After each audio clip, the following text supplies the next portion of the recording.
Ready to go? Yes. Okay.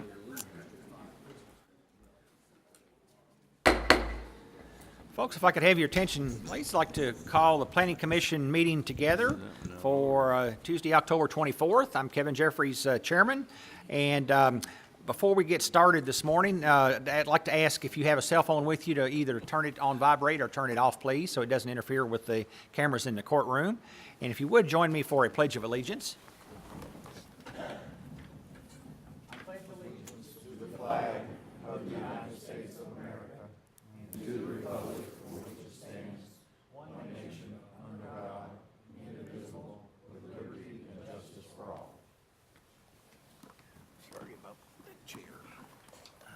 All right, thank you all. And before we get started this morning, I would like to make a couple of announcements. We have one change on the Planning Commission. Dr. Robert Arvin had been on here for several years, and he's decided to, I guess, officially retire. So in his place, we have Mr. Ed Halfling. Far end down here, he's a retired attorney, and Ed, we're glad to have you join us here this morning. And if you have any questions, don't, just hold your hand up, and we'll certainly call on you. So welcome aboard. Welcome aboard, sir. Appreciate it. Yes, sir. All right, with that, let's get the staff sworn in, if we could. Ms. Fox? Do you solemnly swear to tell the truth, the whole truth, and nothing but the truth? I do. All right, Commissioners, before we get started with our dockets this morning, you have that were sent to you the minutes from our meeting of August 22nd. Got quite a few pages of minutes there, but we'll now entertain any additions or corrections to the minutes. Any additions or corrections to the minutes as mailed? Yes, Ms. Crosby, turn your mic on, please. All right, we're going to see. This is somewhat minor, but on page 12 of 31, Okay. about halfway down the page, at this time, if you read that line out, where the ordinance is, ordinance than that. I think No, that no. Oh, okay. needs to be erased or Take out Dan. take than out. All right. Anything else? Any other additions or corrections? All right, Chair would entertain a motion to approve the minutes as corrected.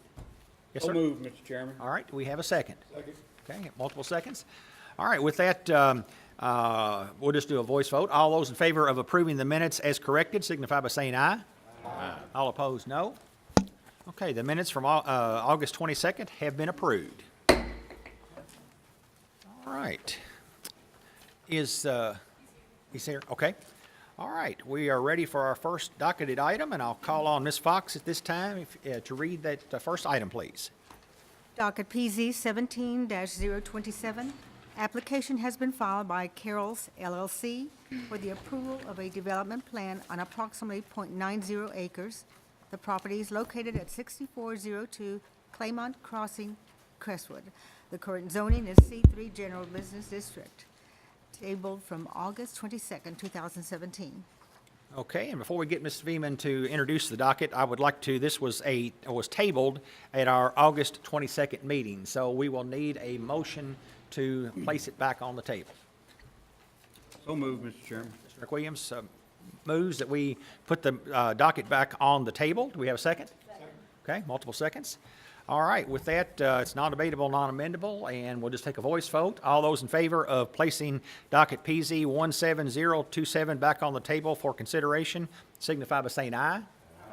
All opposed, no. All right, docket PZ 17027 is back on the table. So, Ms. Veman, if you would, introduce the docket for us. Good morning, Brooke Beeman, planner with Oldham County Planning and Development Services. If you all remember correctly, we saw two dockets in August for this one particular site off of Claymont Crossing. Today, you're just reviewing the Burger King, which is proposed by Carroll's LLC. So this proposal is on .90 acres of a 1.77 acre tract. It's zoned correctly, C3 General Business District. This is an aerial view of the site. You can see the property in question is outlined in blue, located off of Claymont Crossing which is located off of Veterans Memorial Parkway. This is a zoning map, current zoning map of the site. You can see it is zone C3. The property to the north, south, east, and west is zone C3 as well.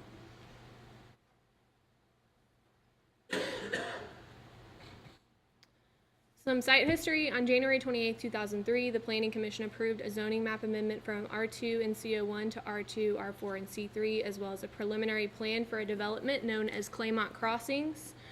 On August 22nd, 2017, the Planning Commission approved a development plan for Christian Brothers Automotive on this site.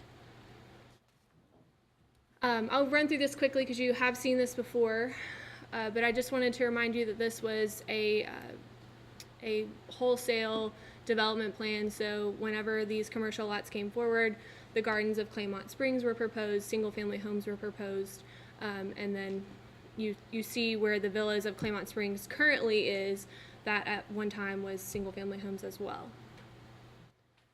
So there are 6 commercial lots in this subdivision. There are, if you choose to approve this development, there will be 3 commercial lots remaining, 27 garden homes that have yet to be built, 24 patio home units that have yet to be built, and 10 single-family lots that have yet to be built. So there's still quite a bit of development left in this total preliminary plan.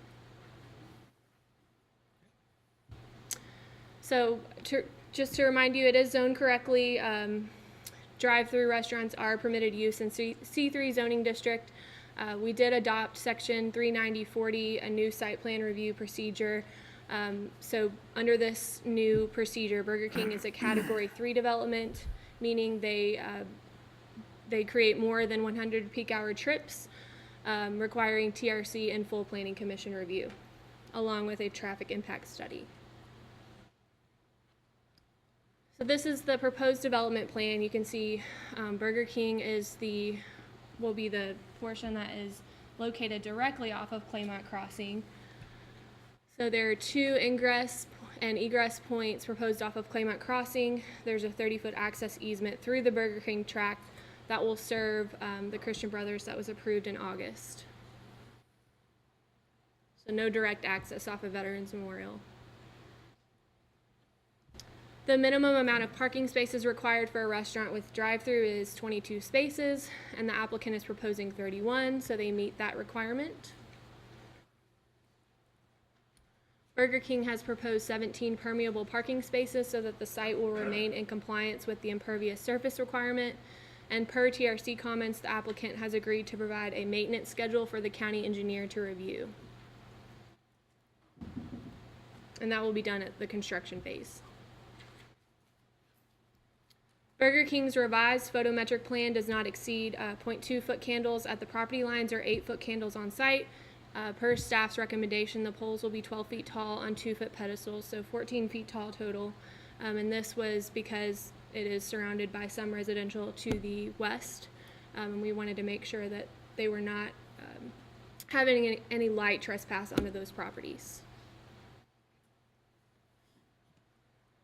So this is the north view at Highway 329 and Claymont Crossing. The south view, you're looking into the site currently. So Burger King will have direct access off of Claymont Crossing. And again, that 30-foot access easement will serve Christian Brothers that will be in the rear of the property. This is the east view.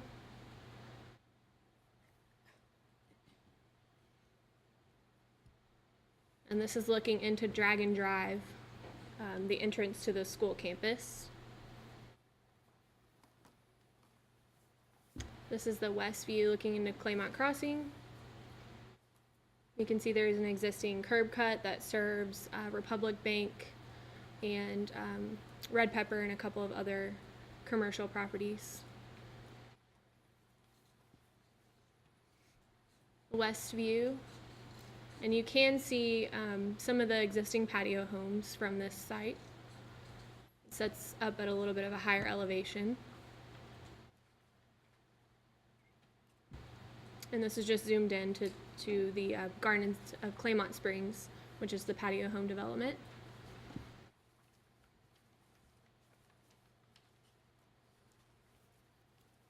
This is the adjoining property to the west, 6450 Claymont Crossing. You can see on the aerial view at the bottom, the red star shows what we're currently looking at. So there is an additional commercial property that will front on Claymont Crossing and Claymont Village Drive.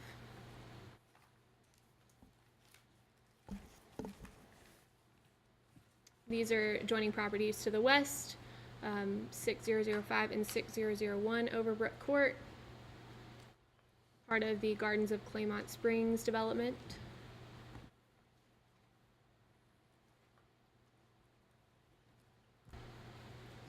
And this is looking south towards Claymont Village Drive, the cul-de-sac that serves the remaining commercial properties.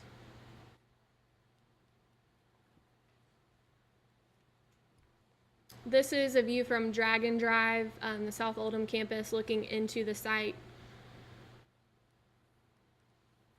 So Burger King and Christian Brothers are located in this general area.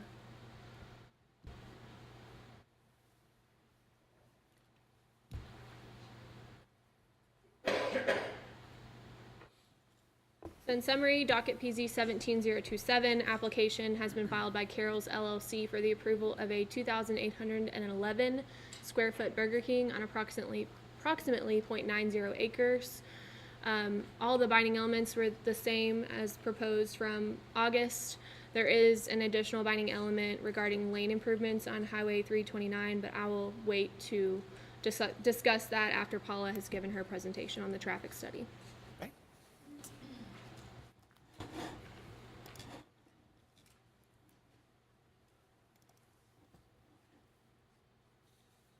Alrighty, thank you, and call Ms. Wall up. She's our traffic consultant for Oldham County, and I did fail to mention that this is a full hearing. We did have, quite a bit of information presented in the August 22nd meeting, but we just felt like it was, to be fair to everybody that came back, that this would be a full hearing. So it will be a full hearing today on the Burger King. So, Ms. Wall, if you would just give your name and address for the record, please.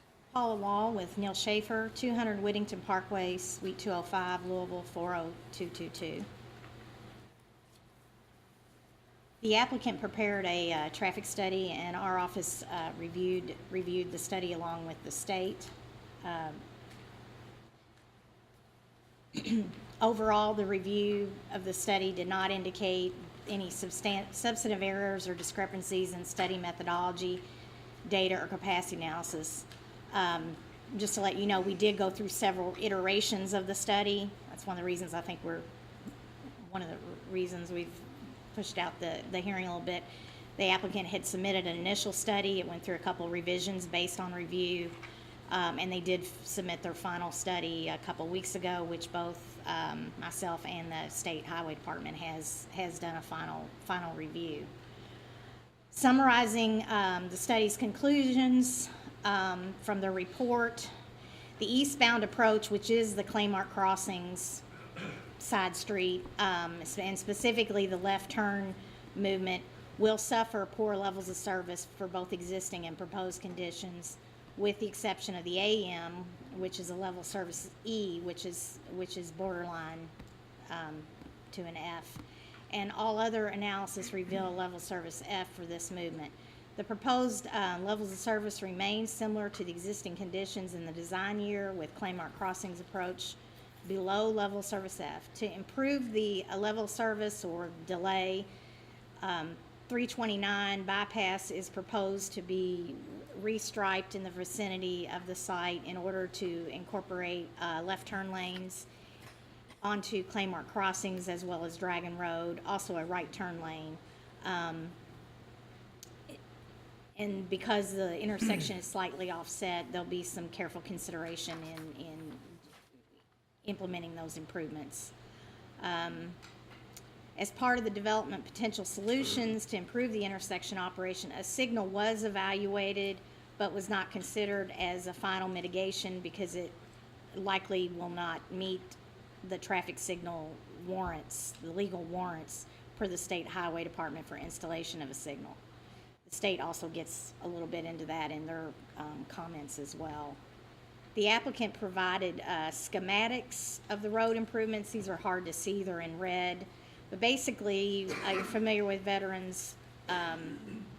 It's currently a 4-lane road with shoulders. They're proposing to widen to the, I guess that's the, to the west, to provide for the additional lane along the corridor and accommodating left turn lanes. This is a blow up of the area in the intersection where you can see the, in red is the, black is the existing lanes, in red is the additional lanes proposed, with the left turn being able to be accommodated in the center lane, and also a southbound right turn lane into Claymore Crossings.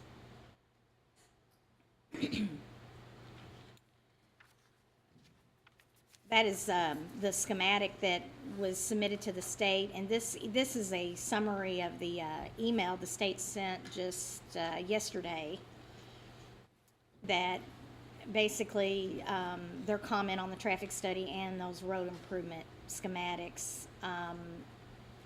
Just to summarize, they completed their review and they said that, you know, the majority of the comments, the previous comments, as I said, the several different iterations of the traffic study we went through had been addressed. And unfortunately, and despite the proposed mitigation, the side street delay issue still remains.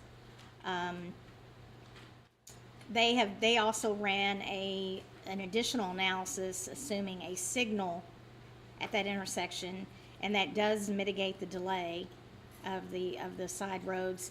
But in looking at their preliminary look at the traffic signal warrants based on traffic volumes, they do not believe it's warranted yet.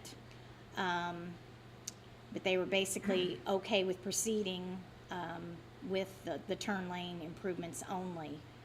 The next paragraph just gets into the weeds of the engineering part of what they looked at as far as the road improvements. They are feasible geometric-wise, other there may be some construction details that need to be worked out in the final design of those.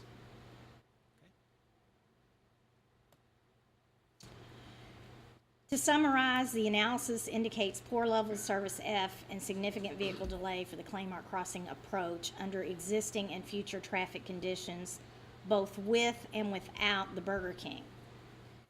However, the Burger King traffic added and the proposed road improvements mitigate the delay back to the level projected to occur in the future with other known approved potential development in existing road conditions. In other words, because I know that is a little bit to absorb, if you look at this area with development that potential that's already been planned or approved there, and you look at if all that was developed in the future without the Burger King and without the road improvements, you would have a certain level of, you would have a level of service F and significant delay. If you add in the Burger King traffic but then add the road improvements that they're proposing, it basically mitigates it back to the level it would have been without the Burger King or the road improvements. So it's recommended that an approval of the Burger King development plan and subsequent certificate of occupancy should be conditioned on the construction of the road improvements per the State Highway Department requirements. And I know a lot of that was a mouthful, so you probably have questions. All right. And Thank I'll you. be here to answer those. for Okay. you. So that completes your report? Yes, it does. Okay. Commissioners, we'll now move into the questions from to staff from the commission. Any questions? Ms. Bonet? This is for Brooke. I'm sorry? Oh, Brooke. When you were doing the presentation, you mentioned the required parking spaces, and I'm looking at our original staff report that said the minimum amount required was 38. That was supposed to be maximum. I revised it to be correct for this. Thank you, that's all I have. Mr. Finney? Question for Ms. Wall.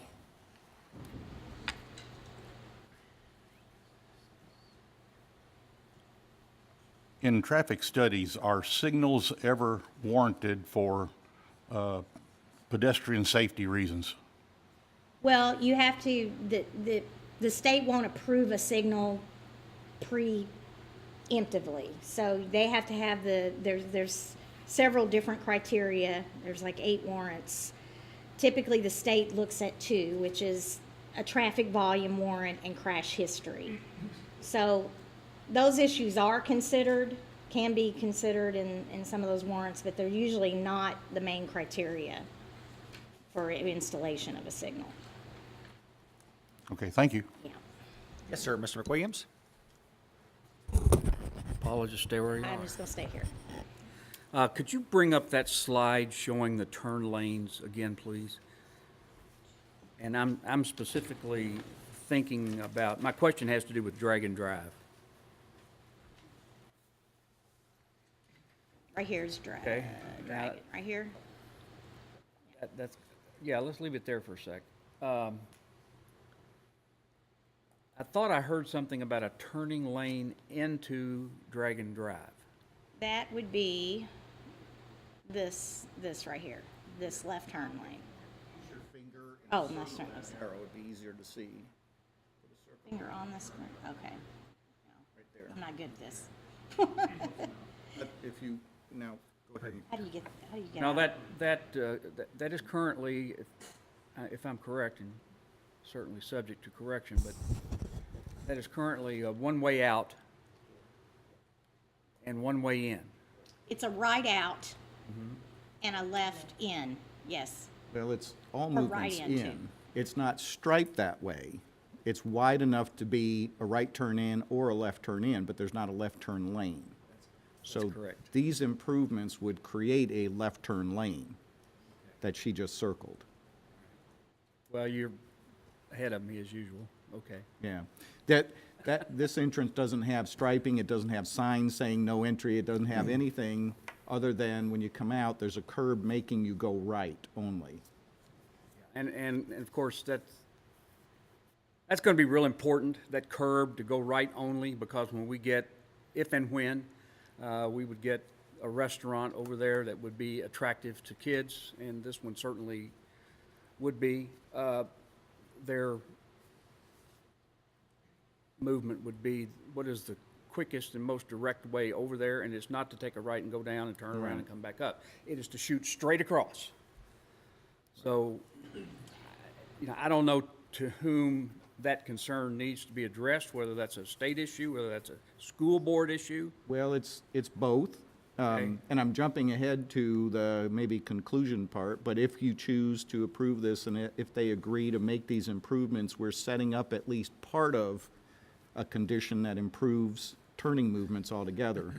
At that point, I'd go to the Board of Education and say, okay, now we got to start really working with which of these entrances, because there's another Dragon Drive closer to 146 that doesn't have a left turn lane either. And now we got to start thinking about internal movements at the Board of Education. But at this point, I haven't done that yet, but I will. As long as it's on your radar, I'm okay with it. It is. All right, any additional questions for staff?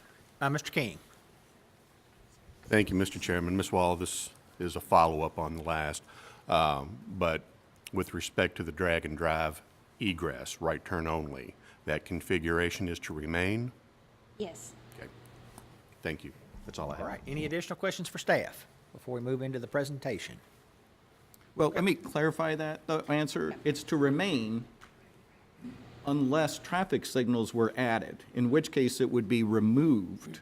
Understood. And again, right now, the traffic signals are not warranted, but the next development that might come across the street, because there's some vacant land available. Thank you. or Yeah, if I failed conditions to improve. clarify limitation of scope.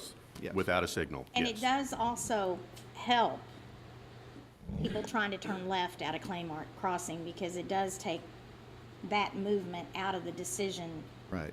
not completely out of it, but let more out of the decision-making to make a left turn from Claymore Crossing. Oh, Mr. Douglas?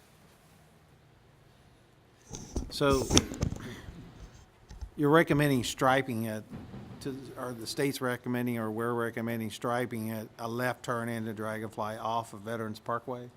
Well, it's widening and striping, yes. Widening and striping. Because a right turn lane is warranted into Claymont Springs with the Burger King traffic analysis.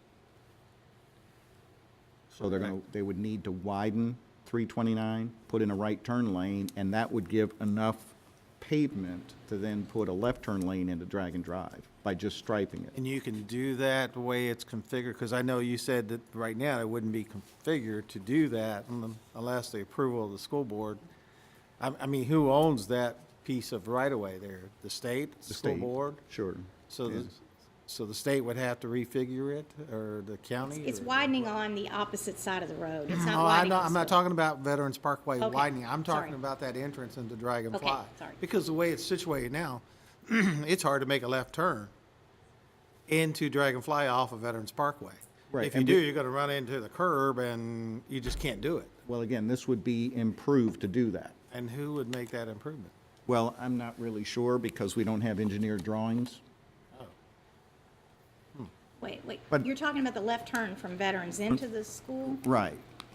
He's saying, well, there's a curb there, but it would be, Because I don't see traffic going through there, right? I mean, that much. I mean, they don't usually, well, I know they do Go it, fo- but go to a it- football it's game. very awkward for football games. I've seen it, go to a so. football game, yeah. But anyway. And again, it's, That was the it's only really a question I had. wide entrance, and it's not striped. Right. And you can go in there. You can go in. There's no sign that says no left turn. There's nothing that would identify that you can't make that turn. But the issue and condition is that there is no left turn lane. So very people are difficult. sitting in a travel lane, and there have been rear-end accidents, and this would make a significant safety improvement. That's correct. Additionally, a future signal would not be eligible at this location without those widening improvements either. Right, That yes. That should also be indicated. The one last question I had for you is that, I was looking at their proposed architect drawing. Does that account for the new turning lanes for this drawing? Does what account? Know of?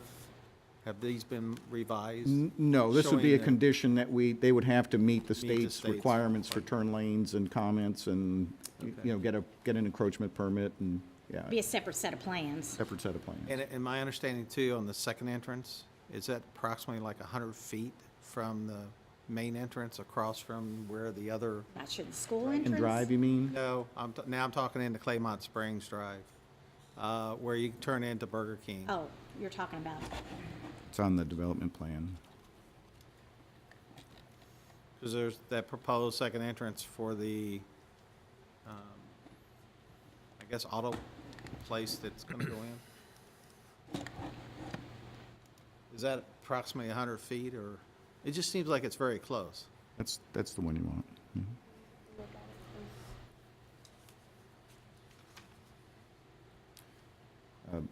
Maybe you can ask the applicant those questions. Yeah, that might be a good question for the applicant, so. Okay, our time has expired on our questioning time, so unless there's something that just really needs to be, that you have for staff, let's move on into the presentation by the applicant, if you don't mind. And we'll call on you all at this point, and need to get your name and address again, and then we'll get everybody sworn in that will be speaking.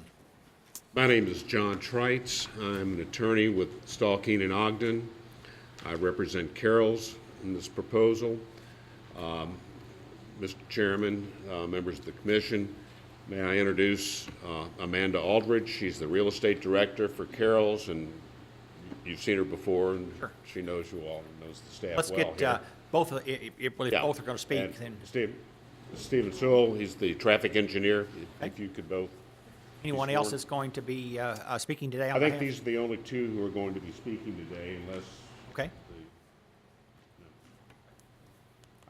I don't think so. I okay, think Ms. that's Fox, it. let's get them sworn in, Do you solemnly swear to tell the truth, the whole truth, and nothing but the truth? and then we'll get your name and addresses when you come up to speak or whatever. Okay, so we're going to make our presentation now, if that's acceptable. Okay. Amanda? Stephen? Get your name and address in, if you would. Amanda Aldridge, 917 Harbor View Drive, Memphis, Tennessee. And I'm with Carol's Restaurant Group. And I'll leave this one up because I know there were questions about it. I did bring some pictures. Okay. It may be too big, but I was trying to show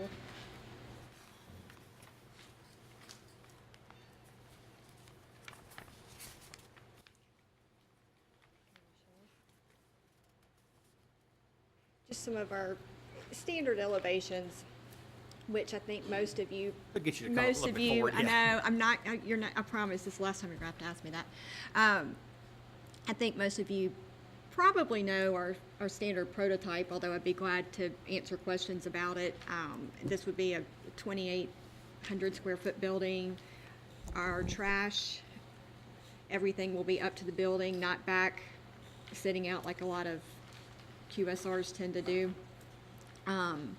Last time we talked about, I know, some noise and our microphones, and we have the latest technology as far as drive-through microphones go with the automatic adjustment to volume with the ambient noise that's going on around it. We will not have a double drive-through, which requires 2 speakers that both typically are louder, which is a lot of what you see today, but this will not have a double drive-through, so it will be a single drive-through, a little quieter.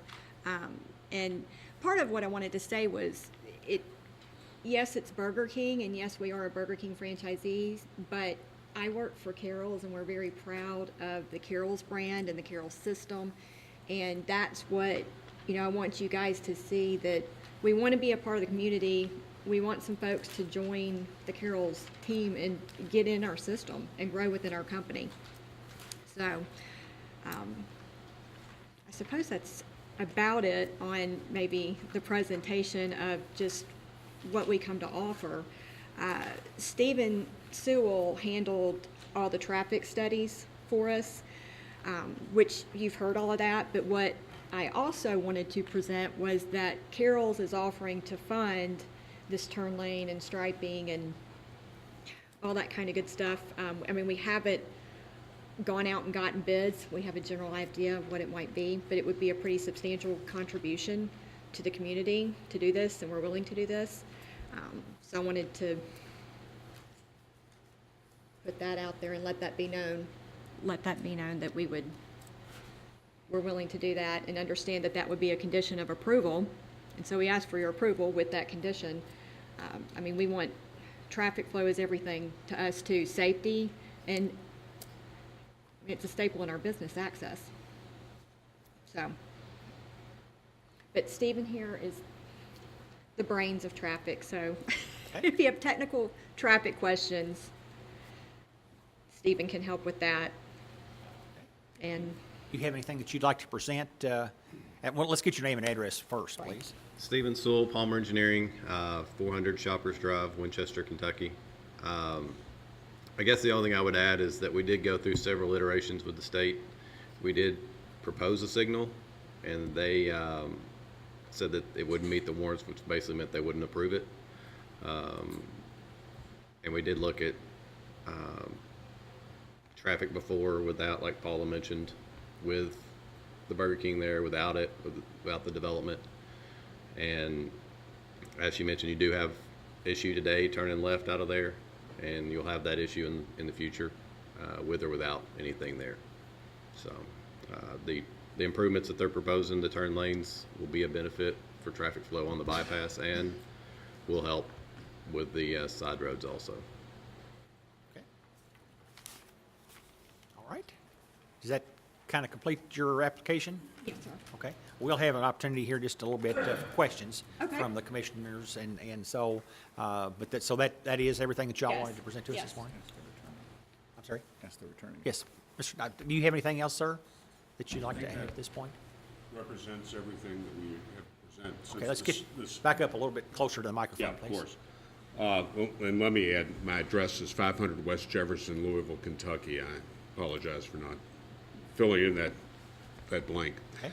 I think that we're in a position where we've worked with the state and the county for quite a while now, and have developed a plan, I think, that meets all of the requirements, the zoning requirements, the subdivision regulation requirements, and the Kentucky Transportation Cabinet requirements, and I think we would like to submit this for approval to the board. All right. With that, is there anyone else here that would like to speak in support of this application? Anyone else to speak in support of it?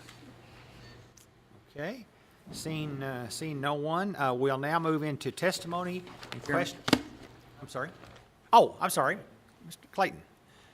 We'll need to get name and address for the record, please, and we'll get you sworn in. 109 LaGrange Road, Pee Wee Valley, Clayton Stess, one of the original developers, Claymont Springs. Let me get you sworn in, if you would, Ms. Fox. Do you swear to tell the truth, the whole truth, and nothing but the truth? Yes, You're speaking in support of. yes. Okay, go ahead, sir. Yes, I want to thank Carol's for working out the traffic issues, but I did want to express some concern over that. The state set up a limited access highway.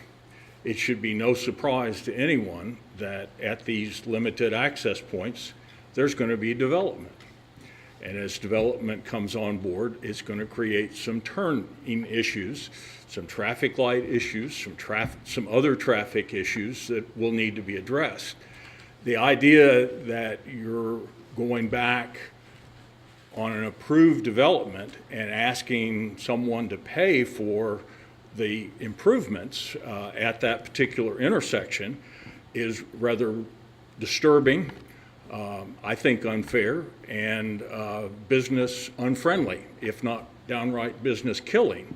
And there's going to be a lot more development, I think, over the next few years out on the bypass.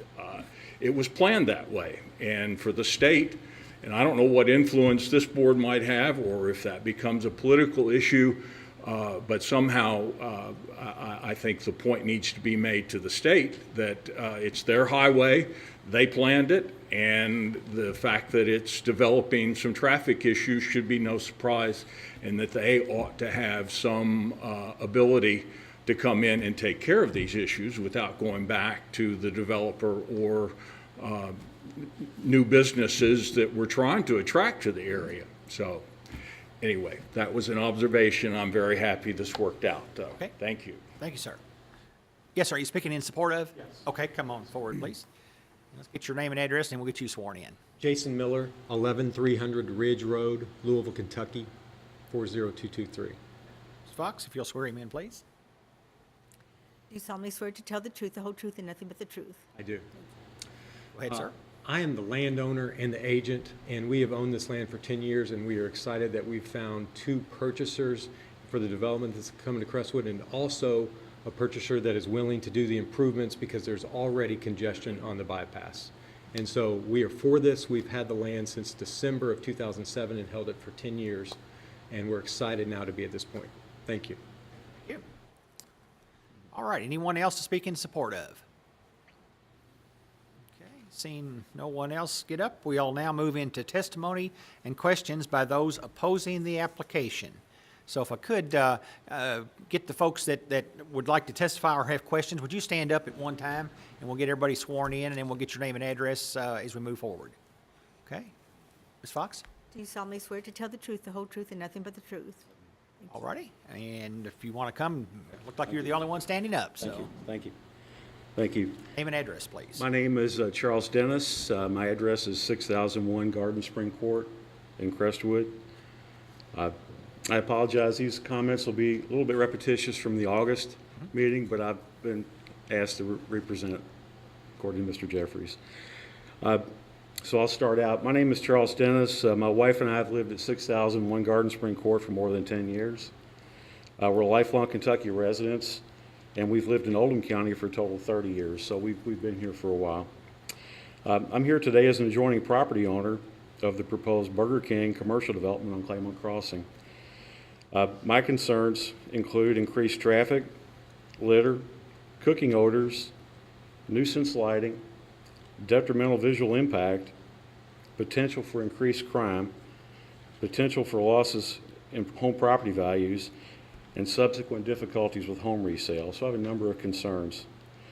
I just want to point out that some residents in the Garden and Claymont Springs will be able to see a fast food restaurant drive-through directly from their homes. And I'm one of those residents. In my opinion, this is not acceptable. I understand that only 2 households in the entire patio home community were designated as adjoining property owners. It's not reasonable to think that only 2 households in this community would be affected by these businesses. Several of my neighbors have voiced concerns in not being notified directly by the county, and I know that testimony is on record from the August meeting. And as patio homeowners, we all jointly own property that adjoins this proposed business.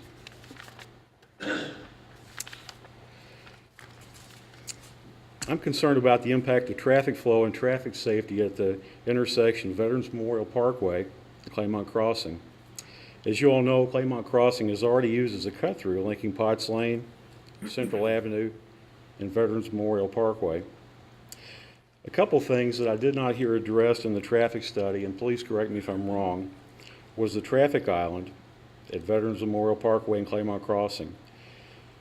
My concern there is, could that inhibit visibilities for cars turning into and out of the proposed businesses? Another concern, and this one's very significant, vehicle and foot traffic from South Oldham High School was not considered. And to access the Burger King, and I think we all understand that these students from the school will want to, at some point, access the Burger King. They'll either have to walk across 4 lanes of traffic, and as you know, the vehicles cannot cross directly because of the exit ramp and the way it's configured at Dragon Drive. So they'll need to find a turnaround somewhere along Claymont Crossing and complete an illegal U-turn, to cross. And I think that's fundamentally an issue that needs to be addressed before the application is approved. So I think that most people would consider that these are significant traffic safety and questions and concerns that still need to be addressed.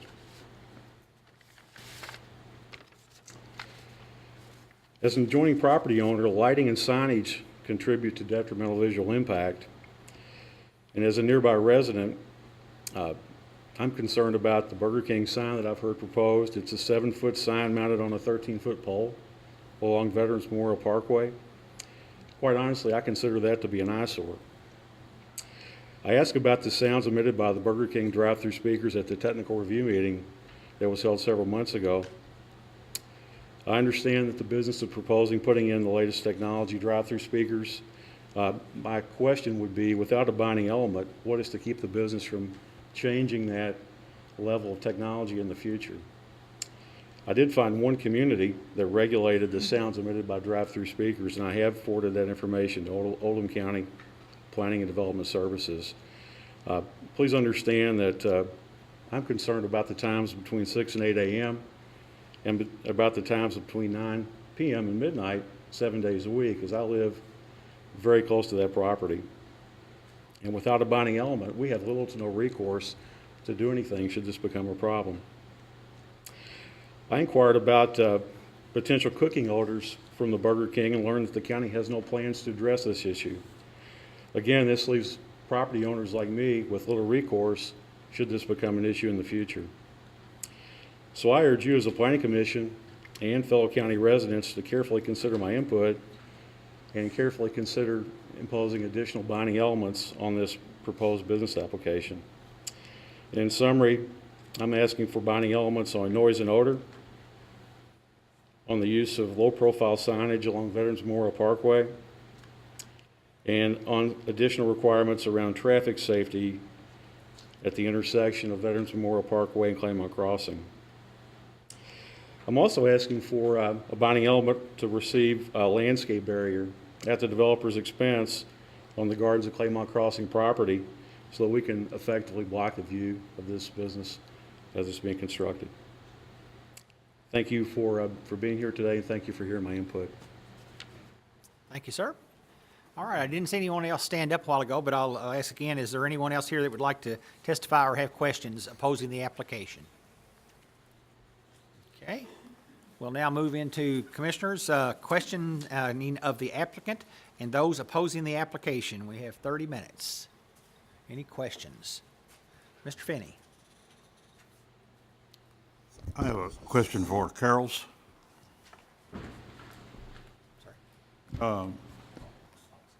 Has Carol's considered any other locations in the Crestwood area for this facility? I mean, and that's specifically what I do, by the way. I've looked everywhere in Crestwood because as the real estate manager, you want to make sure that you do look at everything. And the bank, it's not a bank yet, but next to Starbucks was already under contract with the bank, and now it's under construction. So that was one option. And then this was the second option.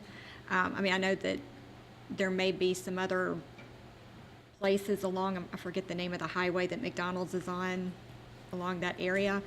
But they just didn't work out.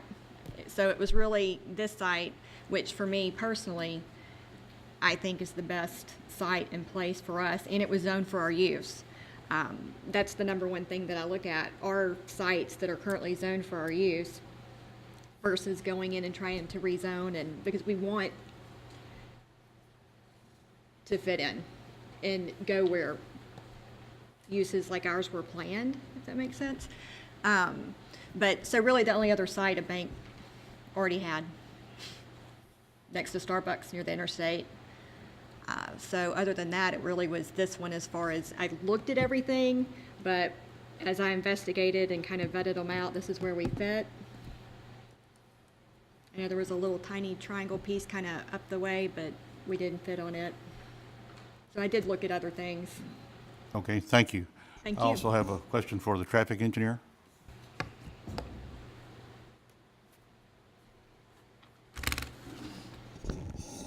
Do you have an idea what the distance is between the traffic light at 146 and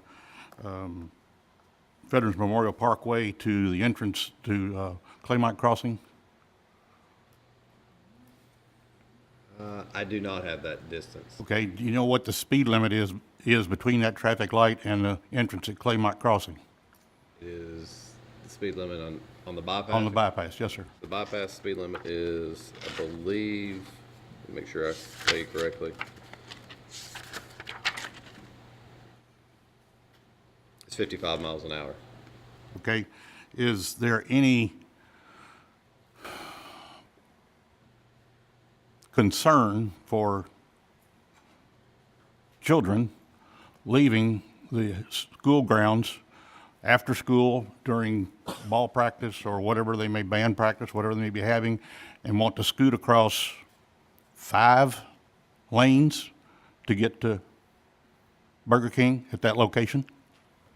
And I can, You want- I mean, of course, we have concerns and safety questions. If there were a way to put, if there's some signage suggestions, crosswalks, I don't know how that works on a bypass. I mean, that's why we vetted everything with the state and said, if it is a turn signal and a signalized intersection, let us know and we'll work to fund that too. But they said it didn't warrant it. So but it's absolutely a concern. And between me and operations, we would go to the high school and see what we could do and work with them directly to see if they maybe had some suggestions, school board, but to work, I don't know, with signage or something to help prevent. After hours, after school, when the speed limit goes down to 45, again, quite rapid for children to cross a road. Absolutely. But after school hours, that goes back up to 55. And the children are not, quote unquote, monitored. I see this being set up as an extreme danger. This location, not this business, but this location. Right, no, we will do whatever you guys suggest, we'll do our best to work with the state, the county, to adhere to that. This is zoned for our use. We're staying within the guidelines and the ordinances. I don't know what other type of business would go here that kids would not want to work. I mean, I don't know, other than just to offer. Anything else, Mr. Well, I mean, I don't know what else to say. Well, I'm sorry. That's all I have, thank you. Okay. All right, let me move on to Mr. Horton. Thank you, Mr. Chairman. There's, excuse me, there's been a lot of questions regarding traffic, vehicle, and so forth at this location. Did I not hear that the state and the traffic study took that into consideration when they reviewed this and made the requirements and the suggestion and so forth? They took that into consideration, vehicle traffic and pedestrian traffic in this area? Vehicle traffic, yes, was taken into account. Pedestrians, we discussed a little bit. Obviously, there's not pedestrians today out there, so accounting for those, or you're kind of guessing how many would go back and forth. From vehicle traffic, yes, we did traffic counts out there in the morning and from 2 o'clock to 6 o'clock, so we made sure we got the school peak. We actually did it twice to make sure everything was covered. And the recommendations, like I said, that we have developed, we're working with Paula, working with Brooke, working with staff here and the transportation cabinet to get to that, to the point we are today. Okay, thank you. Thank you very much. Thank you, Mr. Chairman. Okay, Mr. Douglas. I'm not sure who would answer this question, but maybe both the staff or, because I haven't heard, I don't know if you have an architect engineer here that did the design, your drawings? Well, we have, Need to get you to come back up to the microphone, please. my architect is not here, no. Okay. Because my question was going to be, with the new proposed, what the state's asking is the widening of the shoulder, the 4-foot shoulder, I guess, or even more, whatever the right-of-way would be. Does that encroach any on where the building's going to set, where the setback is? I mean, how much right-of-way are you going to lose now? To my knowledge, no. It As far does as not our- encroach, it's all on state right of way. It is on state All the right of way? improvements would be within the state right of way. The only thing that would be shifting would, the ditch might shift slightly for the right turn lane. But basically, we're using existing pavements that's there. The shoulders will just get a little smaller on both sides. I thought the state said, no, they wanted the shoulder widened. Well, there was some discussions about that, whether they were full depth. And then they did say that if we have, depending on once we get survey and determine how much actual pavement is out there, there could be some widening, yes.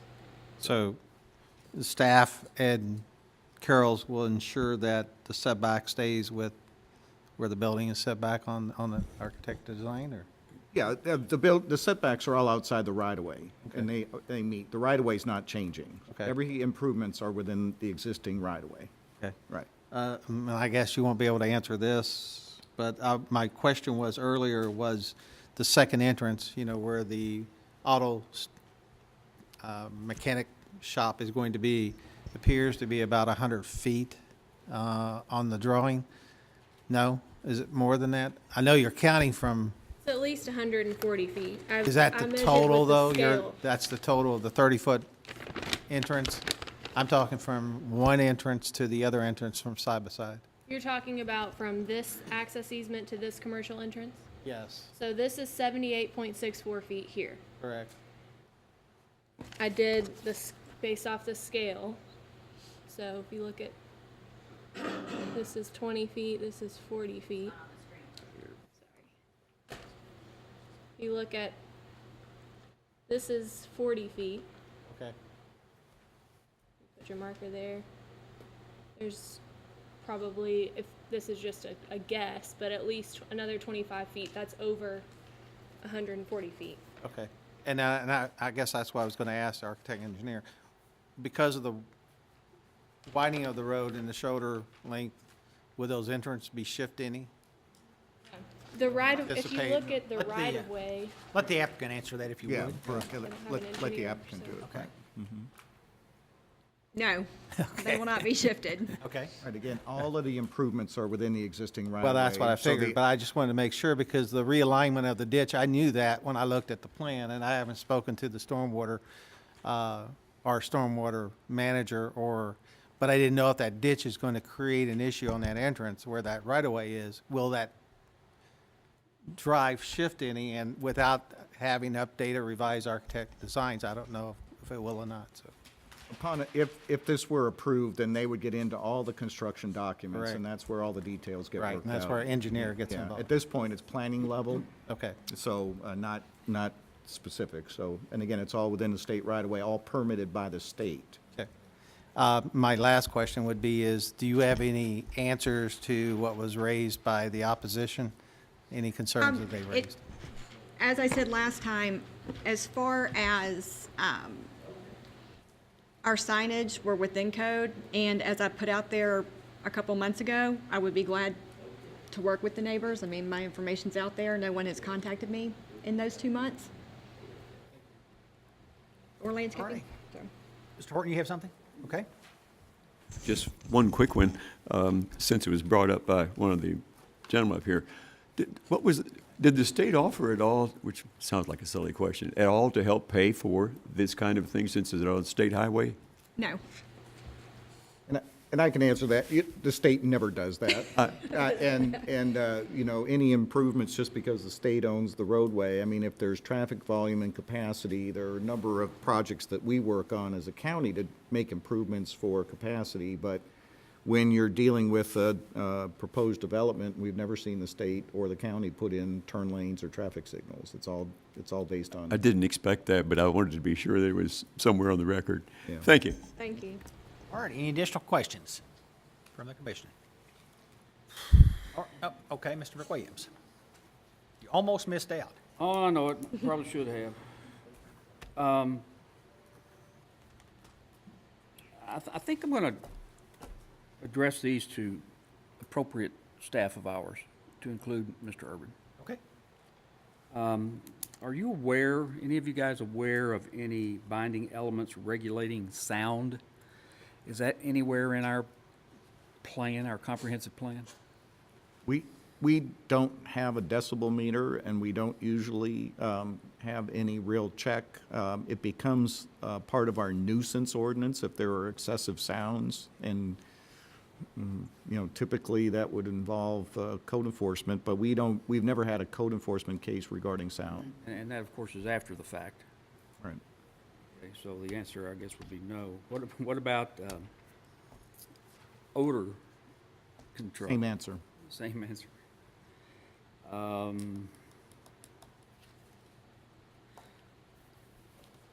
probably missed this, but I think I've got my arms around the striping. Are we also talking about additional pavement? Yes, yeah. Early on in this project, I asked the state's planning division to go look at whether there was enough pavement to do turning lanes without widening, and their answer was no, that it would have to be widened to meet their standards. So that being clarified for me, you guys have indicated a willingness to pay for striping, et cetera. What about additional paving? Yes. No, that is a part of Whatever the. is needed to make Yes, this sir. work, you're making a commitment to pay for that. Once we're approved here, then we go out there and get real estimates on the cost. I have kind of some general ideas, but those were based on paving. Okay, I mean, we even looked at signals, actually. I guess it could be, you know, thinking about worst-case scenario, if a price was beyond reason, in your mind, again, you feel like you could back away from that then? I mean, I don't know if I should put numbers out there, but we've budgeted, I've gone back to my board of directors and asked for a substantial, well into the six figures number. You can't imagine that happening? I would be shocked, but you never know. I mean, truly, you never know today with construction costs, but I would be, I mean, I think, Mr. McWilliams, they did testify that they, whatever it took to Yes, sir. to qualify and to satisfy what the state requires, they've committed to do. So I think that's all they in can the do at this event point. that they would change their mind, worst-case scenario, then this becomes null and void, because I'm assuming we're going to have some sort of binding element relative to this issue? Right. Okay. Yes. And this would be, of course, contingent on any and all binding elements. Correct. Yes, sir. That is correct. All right.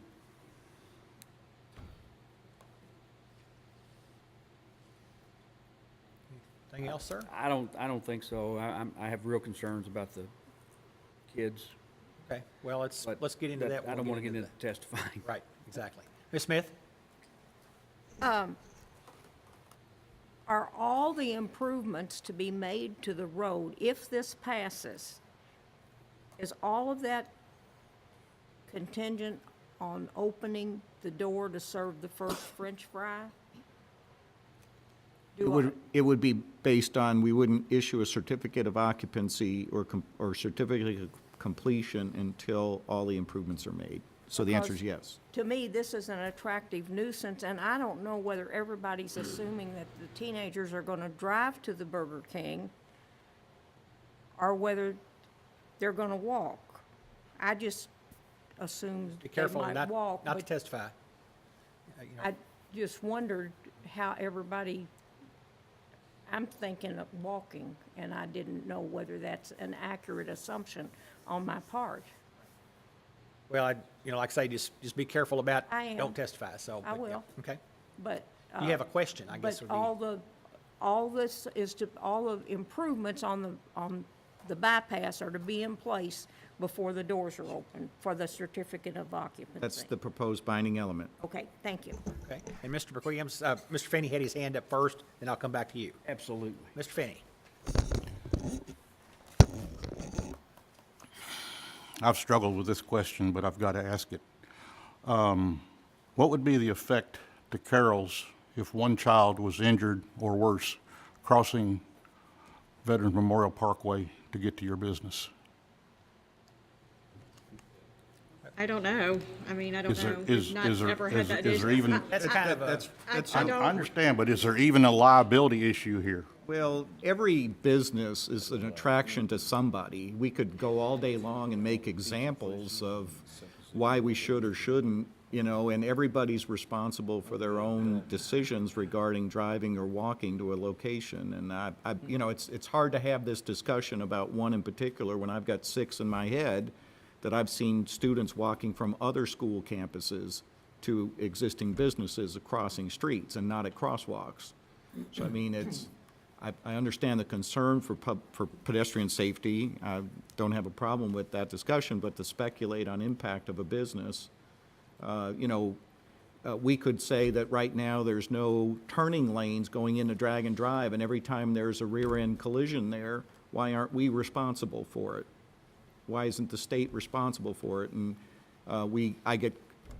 recently there was a rash of rear-end decisions at Doverfield as an example, and how come we aren't putting in turn lanes? Well, it takes somebody putting the money and constructing the project, and we could put these all over the county. So I get the concern, and I don't want to diminish its potential and its requirements, but we go kind of far down the road with It seems speculating. better to avoid a problem than to, If that's what you choose. thank you. okay, Mr. McWilliams? A bit of a follow-up for our friends at Carroll. Did anybody in your organization contact anyone in the administration of South Oldham High School? Not yet. Not yet. Okay. I mean, we generally try to get involved in the community once. I'm we're not, to I'm the- not, But I did not ask a good question, I'm sorry. Relative to concerns that they might have with the location of the Burger King. no, Did anybody in your organization contact anyone in the administration of South Oldham Middle School to see whether or not that has been a problem for them, that being kids crossing the street where they should not be, with a McDonald's directly across the street from the South Oldham Middle School campus? no. No. I'll be glad to contact them. Well, I don't know if it would have made any difference to any of the commissioners or not, but had I been you, and had some idea that kids' safety might be an issue, I think I would have probably checked with the officials at those 2 campuses and been able to say, well, at least I've checked with them, they're not concerned, or they are concerned. Thank you, Mr. Chairman. Okay, anyone else, any other questions? Mr. Douglas? Clarification, this is for Mr. Urban. Technically, the reason why we're here today is because it's already zoned C3. Correct. This particular development that's being proposed fits into C3. Correct. And the reason why we're here is because it's over 100 peak hours, and the Category 3 doesn't allow you or the staff to make the decision for this to be developed there. Correct. Because we have testimony where there's another establishment, which the applicant mentioned, we didn't mention it, being proposed or being built down the street, which is another eating and drinking establishment near this complex or this development. It didn't come before this commission, correct? That's, no, you might have misheard. She talked about Starbucks. That's correct. down by exit 14. That's correct. And next door to that, there was the old gas station that's now going to be a bank. And she was describing the location of where they had looked for additional Right. appropriately zoned. And can somebody from the staff, Ms. Walsh, somebody remind me what's over the 100 peak hours? I mean, what's this, because it's, the LOS is E or F, is that? Well, no, it's the trip generation in the Right. ITE manual, and we have a three-tiered process for reviewing development plans. If you remember, the Christian Brothers was part of this. They actually did not trip any real reason or requirement to be at the Planning Commission. We could have done that on a staff level, but because they were combining both entrances and stormwater management and part of this development, they agreed to actually come forward. And they're moving forward based on your approval. So they would not have, but because of the peak hour trips generated by this particular development, that's why they're here in front of you for review. Thank you. All righty, Ms. Bonet? Just wanted to ask a couple of questions that might address some of the concerns of Mr. Dennis, and some of these may be for staff. But he had mentioned a need for landscaping at the rear of the property.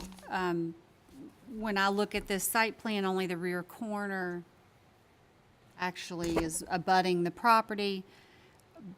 But to block the view of the building, is there a landscaping requirement for those two lot lines for a C3? Because it's butting up to another C3, correct? That's correct. And, you know, the interesting thing about this is the topography wouldn't make that landscaping effective even if it were required, because the residences are above. What is do you know the height distance? I don't know The that. lan- I don't know the height. Topography? But it's enough that it would take a lot of years for vegetation to grow to make any kind of a significant visual barrier, so. Unless the homeowners potentially decide to plant landscaping on their property, which would be at a higher level. Correct. The other question is, and I think this may have been addressed a little bit at the last meeting when it was tabled. Can you explain any sort of controls or information you have about odor and sound? For some reason, I remember you mentioning a decibel level and what we could compare that to. I have a decibel report that I sent Brooke. I don't know if you still have it, not to put it on you, but do you have it? Okay. I know people bring up McDonald's, which, I mean, I work for McDonald's Corporation, so I'm familiar with their traffic counts, and it's interesting because we get lumped in with them, and they do have 100 cars an hour. We have about 50 to 60 an hour, but we do have to adhere to that. But that's also why they have 2 drive-throughs. So if you look, let's see here, at the different decibel levels, what I did was I did measure from the speaker to like the first property line of residential, and it was 320 feet. So I don't have a number for that because it goes beyond at that volume. If you look at the football field across the street and how people can hear it, their volumes are like 115, 120 decibels. To my knowledge, that's what I researched and found for stadium speakers.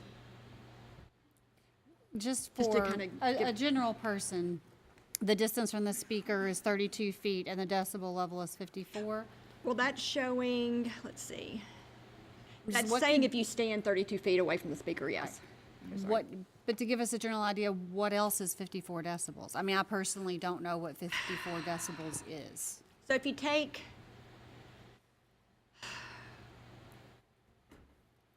we'll start at the top, 115, 120 for a high school stadium. To my knowledge, if you're kind of like cranking it on your headset pretty loudly, like you start getting into a maximum of like 90, I think, in the 90s.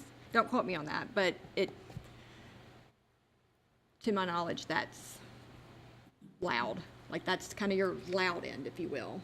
Okay. Obviously, speakers in stadiums are as loud as it gets because they fight crowd noise. So that So the decibel- speaker would be at almost that volume if you were right next to it? But that's not on your ears. Yeah. I mean, they're not. It's just good data to have, but to translate it into a way where it's understandable is kind of what I'm looking for. I guess the point would be, you take 32 feet, which are, I mean, essentially at the rear of the property, and you can barely hear it, truly. So And it's the already best way to hear dropped it is 30 just- decibels in 30 feet. And then Well, there's, Let me just add too that, we really don't have any requirements, on loudness or speakers or things like that. So it's kind of hard to base a decision, Right. on that when we don't have any standards, I guess is what I would have to say. the testimony by Mr. Dennis, it was brought up, and I would like to have it answered in some manner, but, But like I said, I just, caution the commission to not take that into account in whether you can, consider to approve this or not, because we don't have standards, it would just be an arbitrary decision if we don't have a standard that we would go by, I guess is what I would have to say as chairman. and maybe it's not part of my job, but I like to think people that have concerns, it would be nice to have, if the information is there, to have it clarified for their benefit.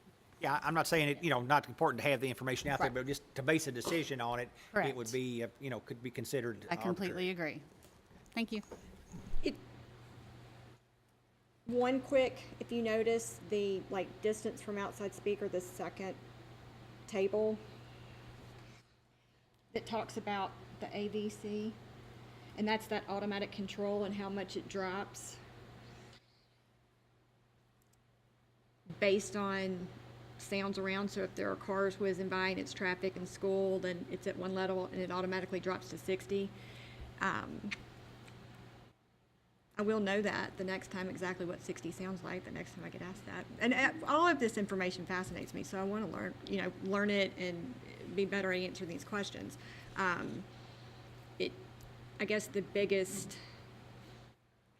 point I would make on traffic, sound, items like that is that we have half the traffic of a McDonald's and half the speaker noise. We do not put our trash corrals or trash out in the parking lot. Ours are up by the building, and they're a lot more encased than what McDonald's does. And that's Carroll's. That's not a Burger King code, but that's Carroll's. So Anything else, Ms. Bonet? Okay, we're about to run down on our time here. Anybody else have, Mr. Frick Klingenfuse, I'm sorry. Yes, I'm not real comfortable with the traffic study and how it addressed pedestrian traffic. And when it was presented to the staff, question any of that, or how it was addressed? Traffic studies don't address pedestrian safety. Those are other standards. Traffic studies are typically and only regarding automobile traffic, volumes and turning movements. Okay. Who does address that? I'm not sure I know that answer. Your conscience, maybe? Oh, I think it could have been pointed out to the state the first time there's an accident, they'll probably put a traffic light in. Well, and again, it may be that this is the first step in a traffic light. The next, and we know that there's additional land, I've said this already, that if they come in and they have a volume of traffic that requires them to put in a traffic signal, then that's when crosswalks will go in. We don't put in mid-block crosswalks at 55 miles an hour because they're false safety zones, if you will. People think that they can cross safely, but without a traffic signal, there's not going to be crosswalks. Okay. So the crosswalks would, if they were there, would be meant to encourage people to cross, and I don't think that's what anybody wants to do unless there's traffic signals. Jim, can I add one thing? If we wanted to, even if we wanted to put crosswalks there, the state would not allow those. That's what I'm saying. Yeah. Without some form of signalized crossing. Thank you. All right, Commissioners, we're down. Our time has expired here, so I think we'll move on in here to our rebuttal evidence and cross-examination by the applicant. Mr. Trice, do you have anything to rebuttal? Mr. Chairman and members of the commission, I think that Carroll's has done everything that the law requires. We meet all the zoning requirements, we meet all the regulatory requirements as far as subdivisions are concerned, and further, and importantly, we meet the state requirements for purposes of the traffic study. And there is literally nothing else that this applicant can do to make a better presentation, because it completely fulfills all the obligations that it has to build this facility. And so we ask that you all approve it with a determination of findings of fact that we've in fact agreed to do all this with the requirement that certain things be done, such as the payment of the monies for the turning lanes, et cetera. Okay. Is there anything that you would like to rebut as far as what you've heard, or concerns the commissioners have that you'll have an opportunity for a final statement here in just shortly, but Okay. I don't have a specific comment on that. okay. All right. Anything else that you'd like to add? Okay. With that, we'll move into rebuttal evidence and cross-examination by the opposition. Nothing? Okay. Final statement by the opposition. Would you have anything to say? Okay. All right. Final statement, Mr. Trips? Or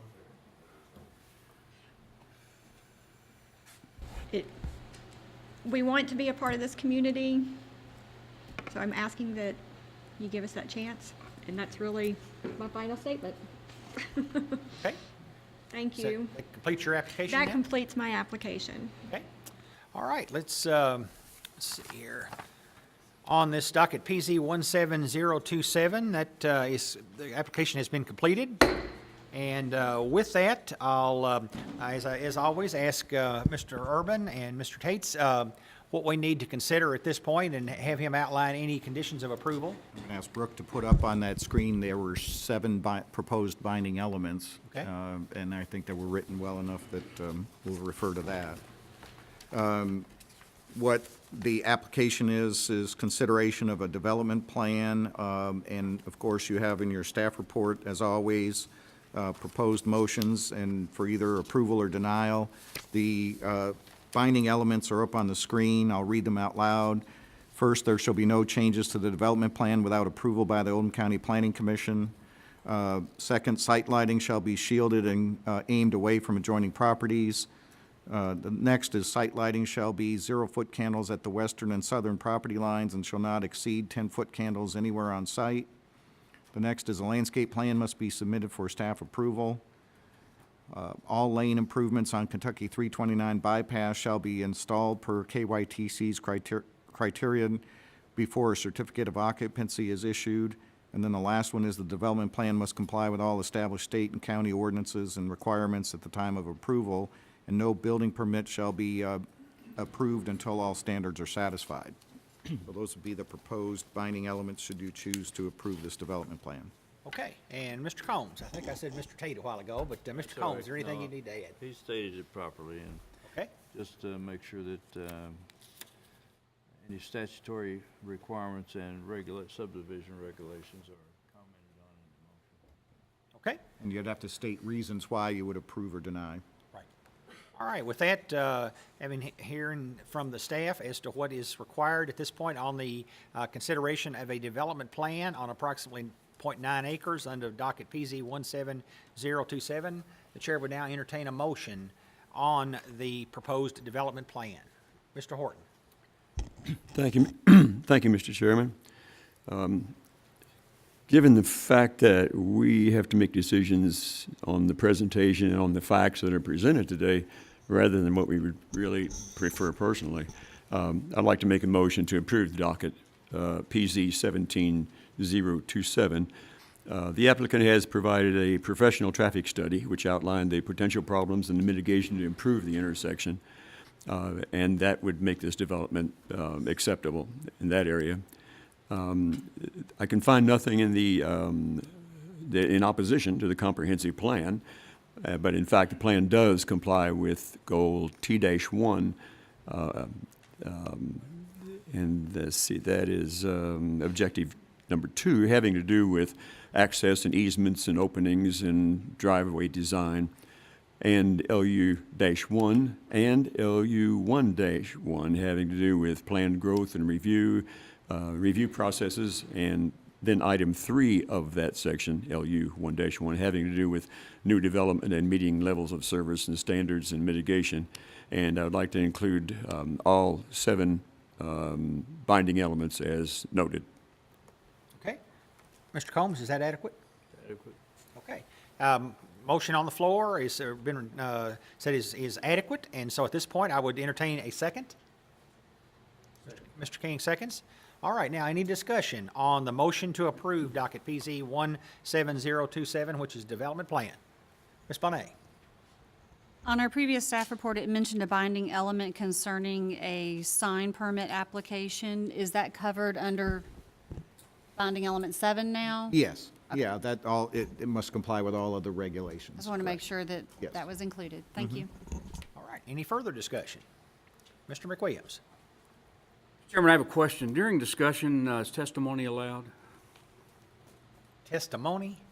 What you would normally Well, consider? no, I mean, no, yeah, testimony? sure, you can, I mean, if you have an opinion, at this point, you know, we're coming up to a vote or whatever, so, you know, I'm sorry, Mr. Combs. Well, no additional testimony. Yeah, but I mean, you can express an opinion. It's an opinion or an observation, Yes, even, that is, is that would be allowed, Mr. Combs. is that allowed? correct?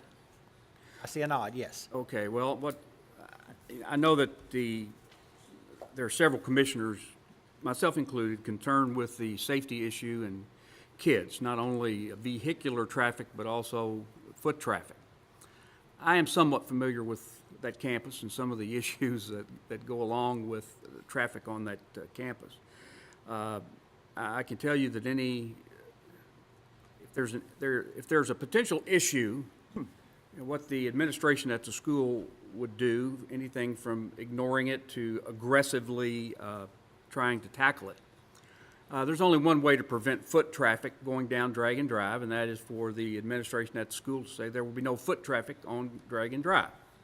Now, that mandate in itself will not prevent that traffic. So that means that if you're really serious about preventing that traffic, you're going to have to put a staff member or someone else, an aide, someone out there to monitor that. And if people try to walk down Dragon Drive and cross over, they would be stopped before it became a problem.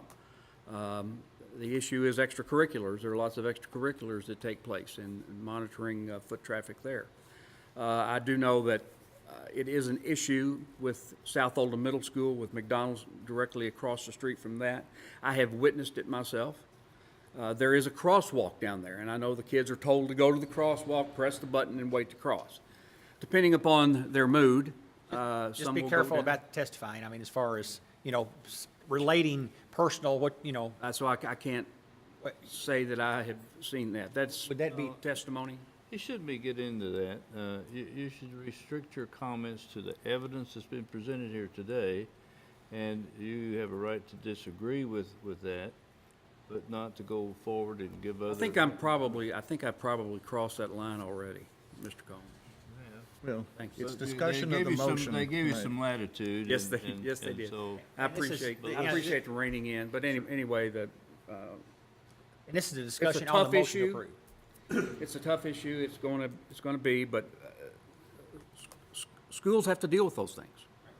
You know what? Schools have to deal with those things. So I guess that's the end of what I wanted to say, Mr. Chairman. Okay. Mr. Finney? The difference between McDonald's and a proposed restaurant at that fast food restaurant at that location is that McDonald's is located on a highway that has 35-mile-an-hour speed limit at any time, 25-mile-an-hour during school. There is a signal and there is a crosswalk. This is in 55-mile-an-hour traffic. All right, any further discussion on the motion to approve? Mr. Horton? You can tell me if this is out of line or not before I finish. Question of procedure, maybe to Mr. Urban. If I don't even know how to phrase this, at what point will the school or school board be able to look at this and, if at all, and would they have the ability, as mentioned here before, to say, no, this won't work for us, and stop it even though we approved it? Or is that a question for our council? Well, as staff, again, I said earlier that I would go to the Board of Education, talk to them about these improvements. And this is my opinion, but I think it's valid. I don't think that they would object to a left turn lane being put out on 329. It would help with turning movements because, again, that's an entrance to the school. As far as issues related to pedestrian safety and students crossing the road, I don't know what their policy is. Their entrance is in the state right-of-way. So improvements will be done in the state right-of-way. How they deal with that after it gets on their campus is their subject matter that I would talk to them about. Okay, thank you. That was primarily for my education as to the procedures involved in this. Thank you. Thank you, Mr. Chairman.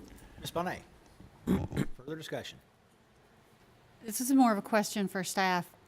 Are we allowed to consider what we think a person might do that would disturb us in our decision? Meaning, we're not allowed to look at potential increased crime rates or things like that. Are we allowed to look at pedestrian traffic or just vehicular? I mean, vehicular is obviously covered, but other than that, are we even allowed to analyze that? Right. And now maybe the chairman's going to gavel me, but across on Claymont Springs, there are residences, and I guarantee you there will be students living in those, and what's going to prevent them from walking to school across the highway? So we're kind of hanging our hat on a commercial development coming in, but in fact, there are kids on bicycles all over. And again, when they build the houses that are currently under construction, how do we regulate the pedestrians from that? We had no discussion of that in a residential development. Nobody made mention of kids crossing the street to go to all the campus schools. So here we are faced with what could be a reason to cross the street, a fast food store, and now we're discussing it. So I don't know how else to answer that question. I think it needs to be discussed. It's just whether or not we can consider it. I don't think you should be, if you're going to ask questions of staff, you need to get back on the record and open this back up again. You've got a motion on the floor. Right. Okay. You could discuss it based on what you've heard up to this point. And if that's not sufficient, then you can vote that motion down, or you can ask the chairman that you need more information and open it back up for appropriate testimony. But you're just getting back in now to what we just finished. Yeah, and correct me if I'm wrong, Mr. Combs, but we need to address this motion based upon what we can make a decision on. Is that correct? That's correct. That was what I was attempting to clarify. Right. I mean, we can have feelings one way I'm or good. the other, but we need to base our decision on whether to approve or deny a particular docket based on what the facts are and whether they meet the requirements of the subdivision regulations and that we have to work under. That is what I correct, wanted Mr. Collins? clarified. Yeah, and Yes. you've got a motion on the floor. Now, if you want to discuss some amendments to it or some modification, that's fine. But you're going far astray, in my opinion, from what you did. Chairman, I make a motion to call it the question. Well, okay. We'll, at this point, we'll go ahead and I think we've had an adequate time to discuss it. You've heard the concerns expressed by our council, and so at this point, the chair will call for Ms. Fox to take the motion, or take the vote, and the motion is to approve docket PZ 17027, which is to approve the development plan on approximately 0.9 acres. And the property is located at 6402 Claymont Crossing, Crestwood, and the current zoning is C3, General Business District. So, Ms. Fox, if you would, then this is a motion to approve. Mr. King, Yes. Mr. Klingenfuss, Yes. Mr. Mesker, Yes. Mr. McWilliams,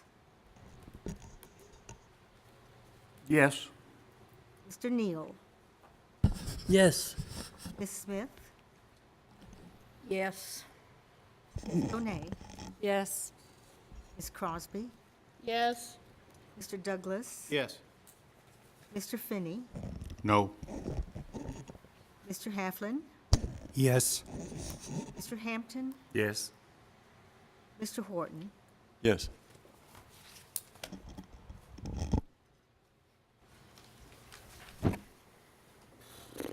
All right, the motion to approve docket PZ 17027 has been approved on a vote of 13 to 1. So with that, let's take a 10-minute recess, Commissioners, and reset for our next docketed item, please.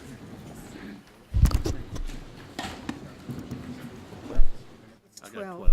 And I just right now, I apologize. Just right now, corrected it. Thank you. Everybody aware, that was 12 to 1. 12 to 1, not 13 to 1. Anybody here good with numbers? Sure, sure. Yeah, we've got, yeah, we didn't have,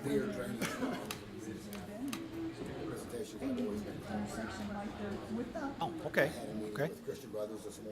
So disappointed.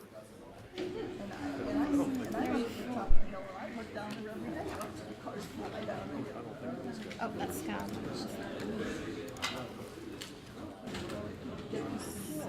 Okay, well, sure, I didn't know that, that, you know, we had, that there were some concerns on the drainage.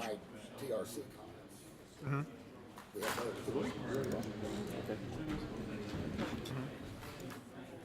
Okay.